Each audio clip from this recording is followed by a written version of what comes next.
Griffith show? Oh, probably a couple weeks ago. Yeah. Yeah. I've got the box set, but I don't never use it because it's always on TV. Right, right. On my TV lineup. Almost ran over a bird. Oh man, he found him a June bug. Yeah. That was worth getting out the road for. Yeah. Is this your first visit to Mount Airy? It is. Beautiful town. Yeah, we like it a lot. Well, you'll get a good overview of it riding on the tour. Yeah. It's so pretty. Everything's so clean. Everybody's so nice. And most of them ain't hurt none. The city has a crew that keeps up all these flowers, traffic islands. Yeah. That's a full-time job. Yeah, I don't know how many they have for them. There's probably half a dozen of them. Yeah, people sometimes come here thinking some of the Andy Griffith show was filmed here. Right. Right. No, this is just where he was born at, I guess, was, and raised. He was born and raised here. The TV show was at Dissolute Studios in Culver City, California. Yeah. Along with a backlot for the building props in the streets of Mayberry, which wasn't very big. Yeah, I bet. Oh, You can search for it online, but 40 acres, that's what they called the backlot. Oh, yeah? Actually, on YouTube, there's a helicopter flyover of Mayberry. Oh, wow. It's old, it's very dated.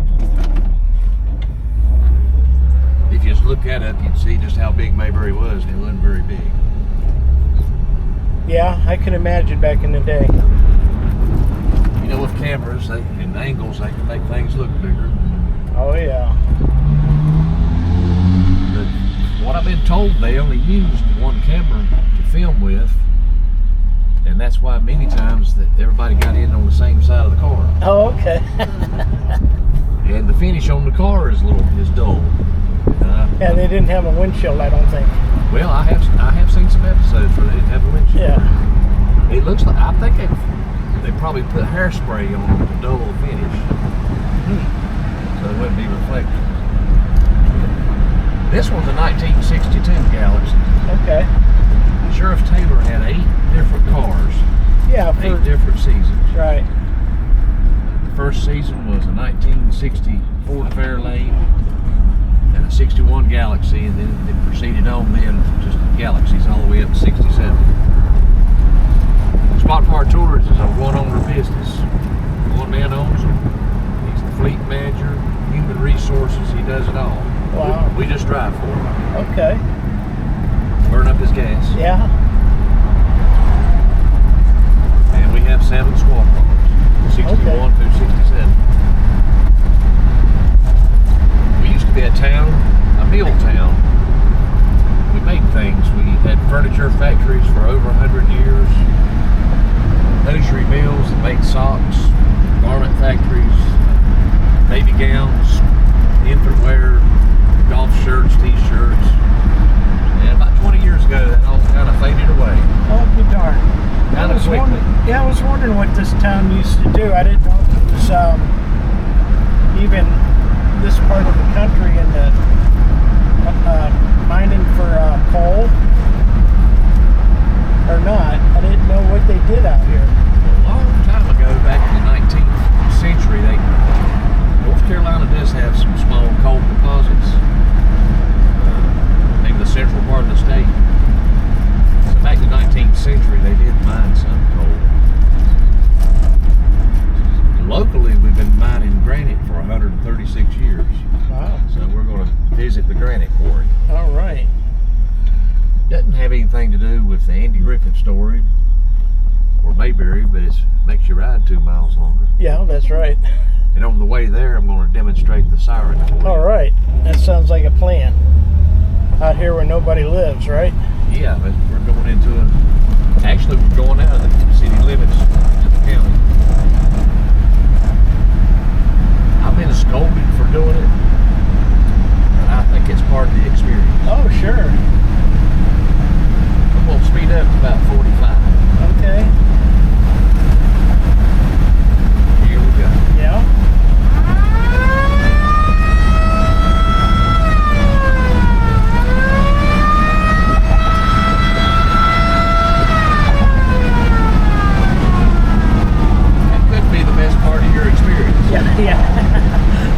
never know.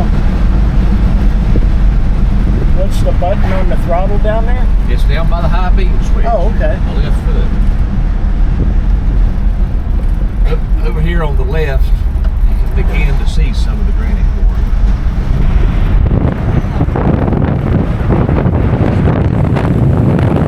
I think the entire acreage is about 260 acres. I'll be.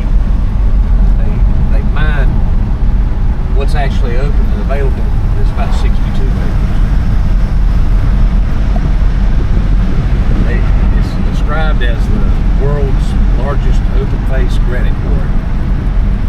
More simply put, it's a surface operation. Right. Nothing beneath the surface. We're still saying That should have never happened there. That house has historic value. It was built in 1901. It was used as the office for the business at that point. I'd love to take you down in there, but I'd be charged with trespassing. Yeah. But Instead of driving the police car, you'd be, I believe I could just about put her right through there, couldn't I? I think so. Can you move your vent in, Craig? That's the boss man to probably get a call. Yeah. But you can get a good view right here if I didn't gas in it. Yeah. I think we can see about 40 acres of the whole property. It doesn't look like 40 acres. It doesn't look like those walls over to the left are over 20 feet tall, but they are. Wow. Yeah, that's amazing. Currently, it's idle. It has went through, it's got a new owner. The previous owners had bought it 5 years ago. Big company in Canada. And the labor here was union wages. I'm kind of giving you my perspective. They closed down all the processing and moved it elsewhere. They owned other quarries. So they sold it for about $9 million, and the new owner is just simply going to extract the stone and ship it elsewhere. I don't think there's going to be any more processing here on the site. Wow. What do they do? How do they shave the walls like that? Do you know? They've got a wire saw operation thing. I've seen them on TV where they cut it with, they just simply saw it out of the ground. I'll be darned, because it looks like it's a pretty smooth cut. Yeah, relatively smooth. Yes. I can distinguish some of the old drill markings up until about 5 years ago. They were still drilling and blasting, and they used to have a water jet that could set up this machinery, and it would cut if necessary, it could cut a 20-foot slot in the granite, 85,000 pounds of water pressure. Wow. And until recently, they made a lot of granite street curbs out of it. They're expensive, but they're apparently widely used in the Northeast, the big cities where they use a lot of salt on the streets. The sidewalks will be concrete, but the curbs will be granite because the salt won't affect it. I'll be darned. The most interesting thing about it, the vein of granite is 7 miles long. Oh, wow. Don't know where it stops and starts, but I know it goes under the town and beyond off to the west. Oh. And at this location, the vein is 6,000 feet deep in the ground. That ought to last a while. Yeah, quite a few years. I would estimate that they've took off about 1% of the vein at this location. And that took them over 100 years. I'll be.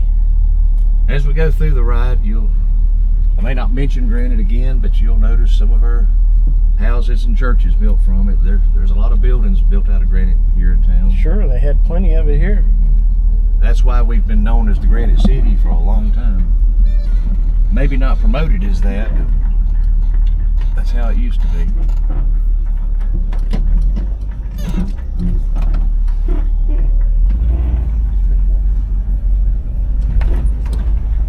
I forgot to ask if that siren would bother her, but Oh, no, she's fine. apparently it didn't. No, thank you. 5% interest in the production.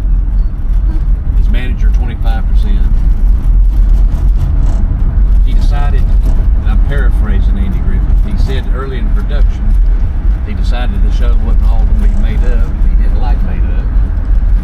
The show was going to be what he was familiar with and what he knew about.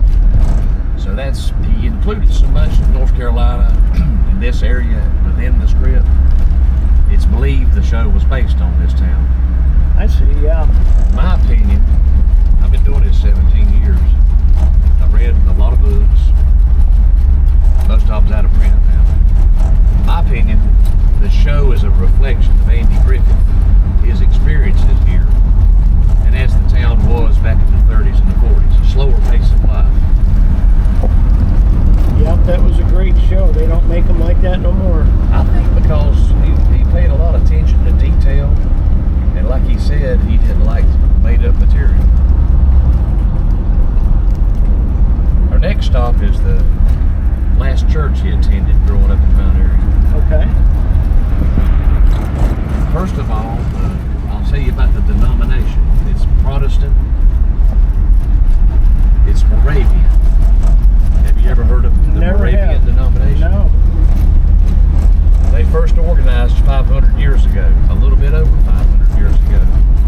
Eastern Europe, what's now the Czech Republic. They were persecuted, and I also believe they was influenced by Martin Luther. They were persecuted for not towing the line to the church authority as it was, and they fled to Germany at some point, and eventually made their way to America. Right now, I just say the late 1600s. They settled in what's now Pennsylvania and started their own communities. That's Grace Moravian Church. That Andy was still a member of it when he died in 2012. Wow. Oh, is that granite? Oh yes, ma'am. It's every bit granted. It's beautiful. So where's he buried at? Here in North Carolina.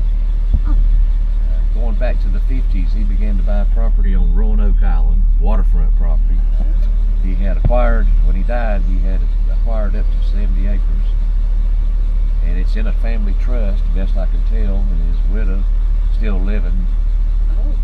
We think she spends time there during the year. It's a 10,000 square foot house. Whoa. But somewhere on that 70 acres, they say Andy's buried without a head marker. There's no marker. Oh my God. Well, So nobody can visit. Well, since she's not there, people would trespass. Sure. And if you know you can't find the grave, why have to go through the effort? Exactly. And I have met people that attempted that. They trespassed and searched. They never found the grave. Wow. What brought him to this church? Well, let me put it to you this way. He came to this church as a Baptist. He was raised up at Haymore Baptist Church in his neighborhood. Right now we're about 3 miles from the house he grew up in. We're on the north end of Main Street. He was coming from a family of factory workers. He said he wanted no part of a furniture factory, that he was going to get out of town. This was at the age of 14. He watched a movie called Birth of the Blues. It's a musical. Bing Crosby and some famous musicians. A trombone player in Princeton decided he was going to use the church here, at the time, it was a youth group, a small band. The minister, Ed Mickey, was directing the young folks, teaching them how to read music, and not having much success with it. And Eddie shows up one afternoon with a used trombone, looking for music lessons. Mr. Mickey says, "What would you do with that horn if you could play it?" And Andy had a good answer. He says, "Well, I'm going to be famous one day. I'm going to play big band music." So that's how he first came here. Quickly, within a couple of months, he was soloing in a church service. At the age of 15, he and his parents became members. Ed Mickey was that one adult that made a difference in Andy's life. He mentored him. He encouraged him to go to college. He helped him develop his singing voice. And I tell you that I'm not implying he didn't have good parents, but Ed Mickey was, a second opinion maybe. Well, he had impressed Andy so much that Andy wanted to be a minister. So he graduates high school. He's enrolled in a specific curriculum at UNC Chapel Hill. He was going to earn a bachelor's, something that the Moravians would recognize, and be ordained. But things changed. He started failing subjects. He couldn't pass sociology. And with a little tweaking, and 5 years later, he had a bachelor's in music, and he got out of town. I don't think that would have happened without the inspiration of Ed Mickey. Yeah. You see, the money really wasn't there. It was a challenge. As long as he was pursuing the minister thing, I've read the church supported him to some degree, and then there was money for children of indigent families, as it was written. He did make it through, but I'm sure it was a financial struggle. Oh, I'm sure it was too back in the day. I was telling you earlier, I thought the show was a reflection of Andy. When he had memories, he experienced being part of the band that played for him. I think that's why the band Mayberry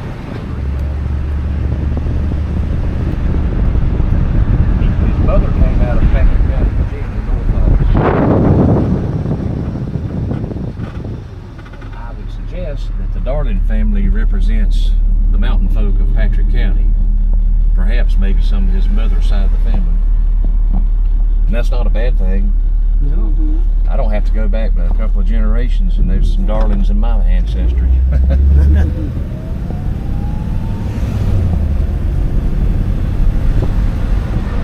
The Catholic Church here on the left, they are growing pretty fast. Over the years they've acquired more land in this city block. They've built a bigger house, a bigger building for Mass. Yeah, I see that. It's nice. It's got a cute little granite church out front here, but it's no longer big enough. And they've also recently purchased an old Methodist church to expand their services.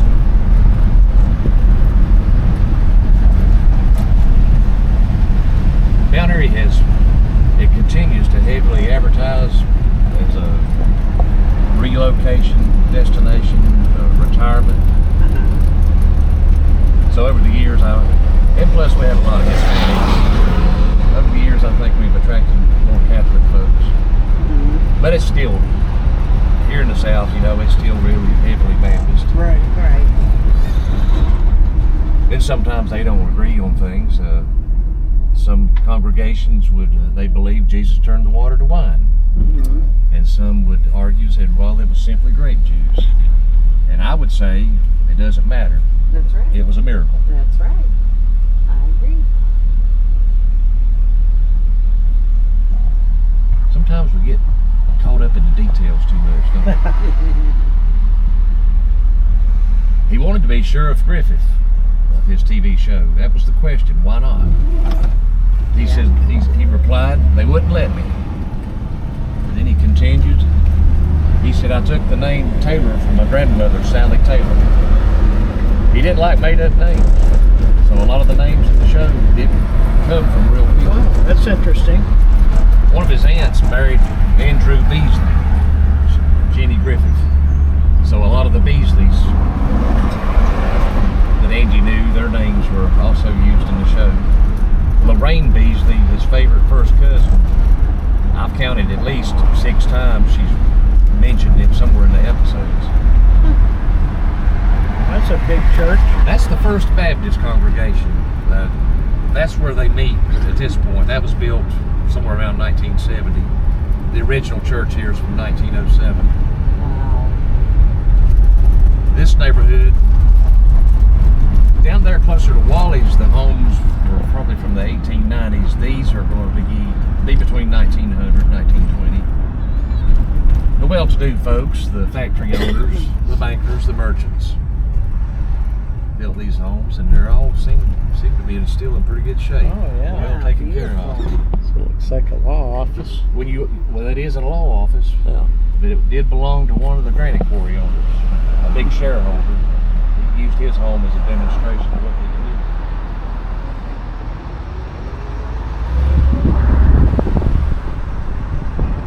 If anybody's interested, this 2-story granite homes on the market for $900,000.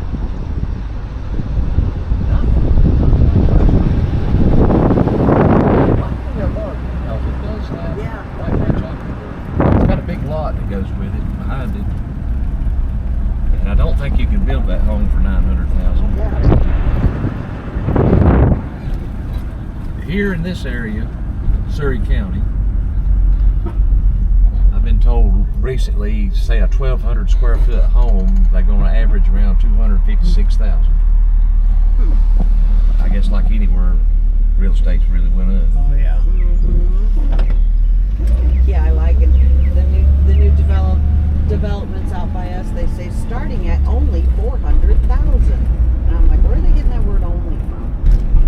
And in my personal experience in 1990, 68,000 was about all I could borrow. That's what we paid for our house. If you like history, they took an old hardware store here on the right. 3 levels, burned down there in history. Some information on Andy Griffith, fire truck, antique cars, and just 1 o'clock the next time.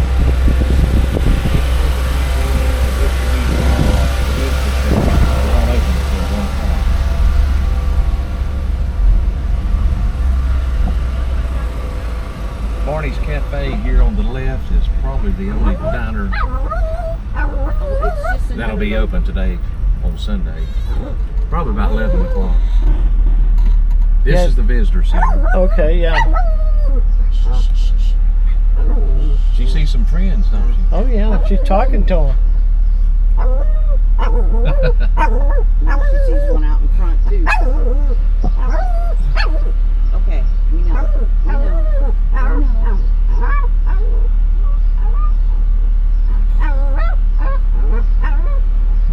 Is she friendly with the other dogs? Most of the time, I guess it just depends on the dog. She was best friends with the pit bull down for a while. Of course, I was pretty nervous about that. Yeah, her best friend was a pit bull. Here we have the stages of life, you might say, of Andy Griffith. There's a plaque on that wall, and I read it, but all I can remember is he was 29 in the first picture. Oh, my God. And the last picture, I'm guessing about 75.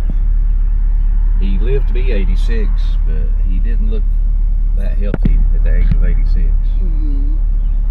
There's a mountain nearby called Pilot Mountain, otherwise known as Mount Pilot, on the Andy Griffith Show. And they have the outline of Pilot Mountain within that picture. Oh, they sure do. Have you ever seen it? Well, if you've never been here, you haven't seen it. We're planning on going to the mountain visitor center this afternoon. Pilot Mountain. It's a 2-mile ride up to the top of the mountain. That you can drive, right? Yeah. And then it's a little bit of I'll say 100 yards, maybe not that far. You can walk up to the overlook. And I guess that's just the way that you naturally think that.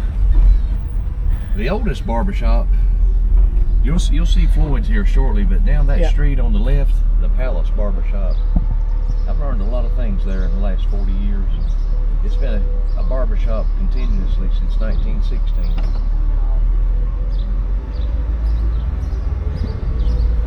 Country music star Donna Fargo grew up here. So here we have a mural of her. Probably her biggest hit was "The Happiest Girl in the Whole USA." That I would recommend Walker Soda Fountain, but that is just went out of business. The owner was ready to retire.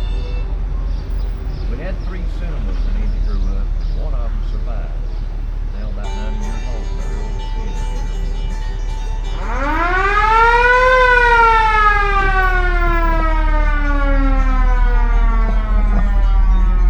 I recently took my granddaughter there. I wanted her to experience the balcony. Oh, yeah. But I wouldn't really recommend it because the seats are much smaller in the balcony. Oh. I think they tried to cram more people in up there in the balcony. And plus, I can tell the young folks, I'll go, you guys are growing up with the Disney classics. I got to see them brand new. Yeah. For sure. Had another fight in Opie's candy store yesterday. Oh yeah? 2 suckers got lit. Oh boy. It is a rare thing to be able to see the barbershop and the snappy lunch without a car in front of it. Yeah. This is the only barbershop we've been told Andy went to. He also came to the Snappy Lunch to get a hot dog for a nickel. This street corner is a Mayberry street corner. It's Pine Street in Maine. That's in the Ernest T. Bass episode where he tried to join the Army. Okay. They're going to wait for him at that location. The museum has lots of good pictures. If you go there, take time to look at them. We are. They've got a good capture of Sheriff Taylor holding a copy of the Mount Airy News. Where's the museum at? Is that right up here? Right there. Okay. Here on the right. It would seem to me that Andy subscribed to the Mount Airy News and took it with him on the set, because it shows up quite a few episodes. Statue of him, Loki going fishing out front here. That was unveiled in 2004. Yeah, we're going to have to get us a picture in front of that, Cindy. Most everybody does. Yeah. It's a perfect spot for it. This campus is the elementary school. It took up most of the parking lot here. And this auditorium, probably over 100 years old now. Wow.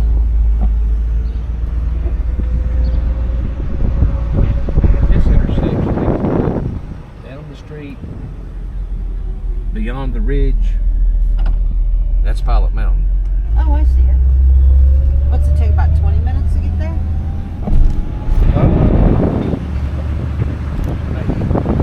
From Wally Service Station, I measured it to the state park. It's about 12 miles. Oh, that's not bad. The reason I did that is because there's an episode where Barney said Mount Pilot was just 12 miles down the way.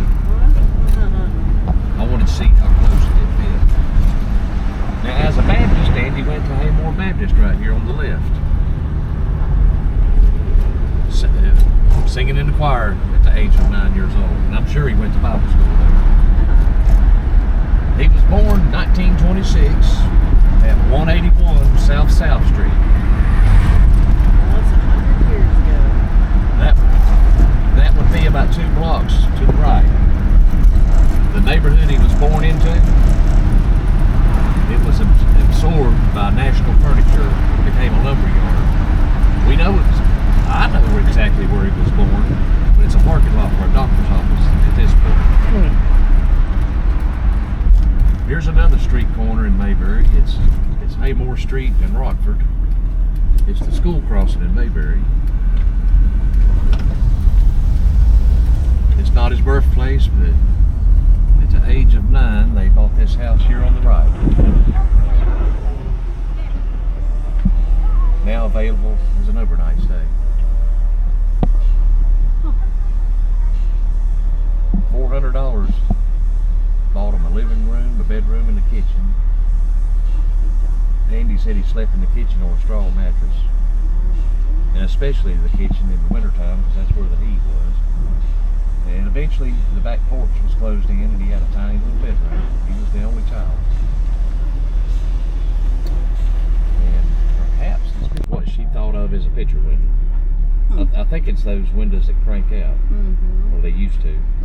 So the house is pretty much like it was when I was a kid, except for the vinyl siding.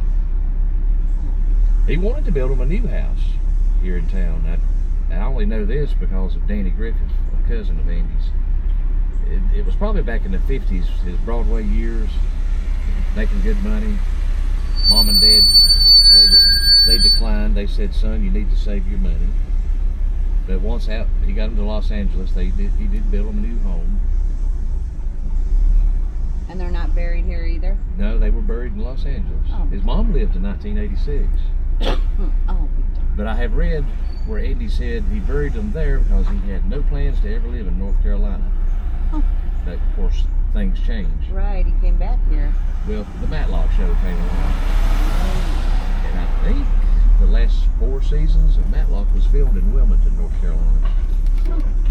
So it was more convenient to live here at that point. He sold his property, sold his home in Los Angeles, and he already had a home, what they call Nanny Oak, North Carolina, on the valley. So he and the third wife set up, became domiciled, as the lawyer would say, here in North Carolina, and they built a 10,000 square foot house and abandoned the other one. This was an awesome hill to ride your bicycle down. Oh, I bet. Yeah. If Andy Griffith did, and I'm sure he did, he had a bicycle, but he would have done so as a dirt street. For myself, it was a one-way trip.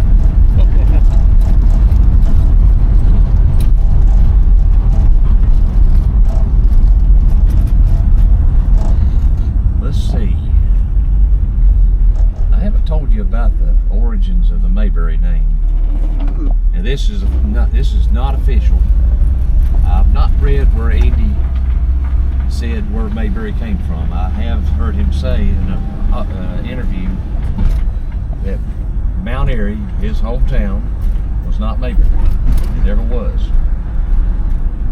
It's got them old bushy eyebrows, furrowed up. He says Mayberry never existed. It was a mythical place and state of mind. But there's more to the story. Where his mother grew up in Patrick County, Virginia, there was a community called Mayberry.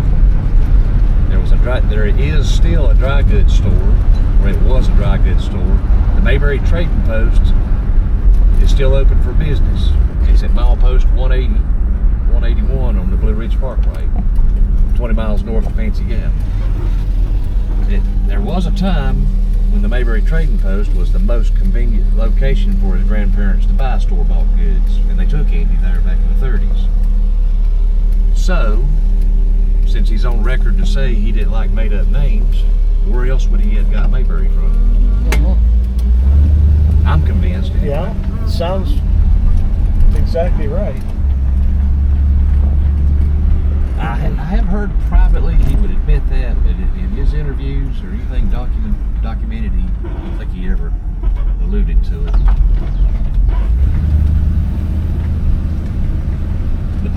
The Mount Pilot name, because it's Pilot Mountain here locally, I think he simply took two towns. He took Mount Airy and Pilot Mountain and squeezed them together, and he got a Mount Pilot out of it. Yeah.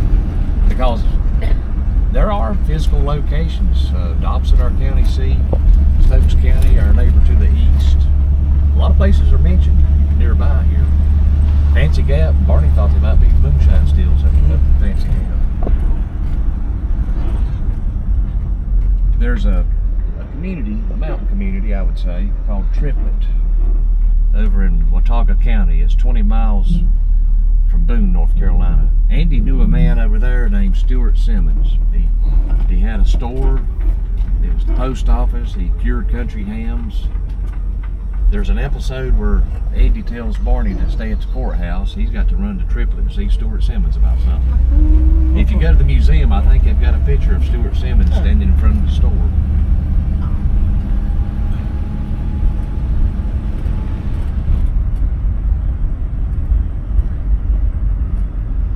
What a wonderful town.